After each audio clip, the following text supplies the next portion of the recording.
नमस्कार मित्र आणि मैत्रिणींनो, काल हा फोटो बघितला। भारताच्या सर्वोच्च पदावरील व्यक्ती, भारताच्या प्रथम नागरिक जमिनीवर बसून मांडी घालून केळीच्या पानातून प्रसादाचं सेवन करत आहेत। जगातील सगळ्यात मोठ्या लोकशाही असणाऱ्या आणि 140 कोटी लोकांचं प्रतिनिधित्व करणाऱ्या भारत देशाचा सर्वोच्च नेता जेव्हा अशा पद्धतीने संस्कृती जपतो तेव्हा खूप मोठा संदेश जगात जागतो। रंगावरून, जातीवरून आणि धर्मावरून समोरच्याची पातळी ठरवणाऱ्या पांढरपेशा समाजात मात्र असं वर्तन दुर्लक्षित राहतं।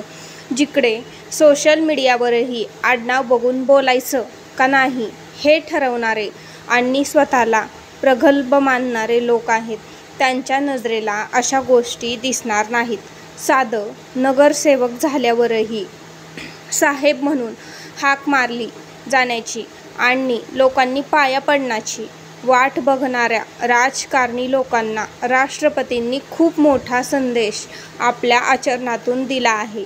लोकशाहीची व्याख्या काय असते आणि पदाची गरिमा आपल्या आचरणातून कशी राखता येऊ शकते याचं एक सुंदर उदाहरण म्हणजे हा फोटो। जय हिंद। आणि हा व्हिडिओ आवडला असेल तर जास्तीत जास्त लोकांपर्यंत शेअर करा। धन्यवाद।